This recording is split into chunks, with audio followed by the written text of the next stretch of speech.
ಇದು ದೇಶದ ಚುನಾವಣೆ. ದೇಶಕ್ಕೆ ಯಾರು ನಾಯಕರು ಬೇಕು ಅಂತ ಹೇಳಿ ಸೆಲೆಕ್ಟ್ ಮಾಡ್ಕೊಳ್ಳೋ ಚುನಾವಣೆ.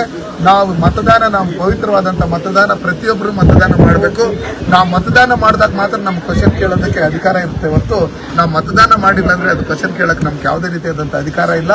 ಒಳ್ಳೆಯವ್ರನ್ನ ಸೆಲೆಕ್ಟ್ ಮಾಡ್ಕೋಬೇಕು, ನಮ್ಮ ದೇಶದ ಭವಿಷ್ಯಕ್ಕಾಗಿ, ನಮ್ಮ ಭದ್ರತೆಗಾಗಿ, ನಮ್ಮ ಮಕ್ಕಳ ಫ್ಯೂಚರ್ಗಾಗಿ ಅಂತ ಹೇಳಿದ್ದಾದ್ಮೇಲೆ ಎಲ್ಲರೂ ಒಪ್ಕೊಂಡು ಇವತ್ತು ಮತದಾನ ಮಾಡೋದಕ್ಕೆ ಒಪ್ಕೊಂಡಿದ್ದಾರೆ. ಅವರಿಗೆ ನಾನು ನಮ್ಮ ಎಲ್ಲ ಜನತೆಯ ಪರವಾಗಿ, ದೇಶದ ಪರವಾಗಿ ಇವ್ರಿಗೆ ಕೃತಜ್ಞತೆಗಳನ್ನು ಹೇಳೋದಕ್ಕೆ ಇಷ್ಟಪಡ್ತೀನಿ. ದಯವಿಟ್ಟು ಶಾಂತ ರೀತಿಯಲ್ಲಿ ಮತದಾನ ಮಾಡಿ.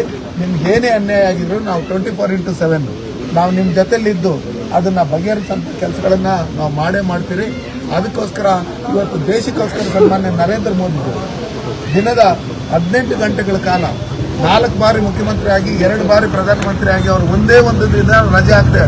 ನಮ್ಮ ದೇಶ ಇಡೀ ಪ್ರಪಂಚದಲ್ಲಿ ವಿಶ್ವಗುರು ಆಗಬೇಕು, ಬಲಿಷ್ಠ ಆಗಬೇಕು ಅಂತ ಹೇಳಿ 11ನೇ ಸ್ಥಾನದಲ್ಲಿ ಇದ್ದಂಥ ಆರ್ಥಿಕತೆಯನ್ನು 5ನೇ ಸ್ಥಾನಕ್ಕೆ ತಂದು ಇವತ್ತು 3ನೇ ಸ್ಥಾನಕ್ಕೆ ತಂದು ಎಲ್ಲರೂ ಒಳ್ಳೆಯದಾಗಬೇಕು ಅಂತ ಹೇಳಿ ಇವತ್ತು ಕರೋನಾ ಇಂಜೆಕ್ಷನ್ ಇರ್ಬೋದು, ಇರ್ಬೋದು, ಆಯುಷ್ಮಾನ್ ಭಾರತ್ ಕಾರ್ಡ್ ಇರ್ಬೋದು, ಕಿಸಾನ್ ಮಾನ್ ಯೋಜನೆ ಇರ್ಬೋದು, ನಮ್ಮ CC ರಸ್ತೆಗಳಿರ್ಬೋದು, ಶೌಚಾಲಯಗಳಿರ್ಬೋದು, ಲೈಟ್ ಇರ್ಬೋದು, ಕುಡಿಯೋ ನೀರು ಮನೆಗೂ ನಲ್ಲಿ ಮುಖಾಂತರ ನೀರು ಕೊಡೋದು, ಜಲ್ ಜೀವನ್ ಮಿಷನಲ್ಲಿ ಹಣ ಕೊಟ್ಟಿರ್ತಕ್ಕಂಥದ್ದು, ಇದನ್ನೆಲ್ಲ ಮಾಡಿರ್ತಕ್ಕಂಥವ್ರು ಸನ್ಮಾನ್ಯ ನರೇಂದ್ರ ಮೋದಿಜಿಯವರು.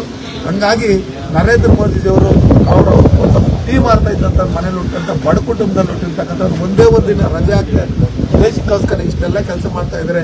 ಅವ್ರ ಪರವಾಗಿ ನೀವೆಲ್ಲ ಇರಬೇಕು, ದೇಶಕ್ಕೋಸ್ಕರ ಮತದಾನ ಮಾಡಬೇಕು ಅಂತ ಹೇಳಿದಾಗ ಎಲ್ಲರೂ ಒಪ್ಕೊಂಡಿದ್ದಾರೆ. ಅವರಿಗೆ ನಾನು ಧನ್ಯವಾದಗಳನ್ನು ಹೇಳ್ತೀನಿ. ಶಾಂತಿ ರೀತಿಯಲ್ಲಿ ಮತದಾನ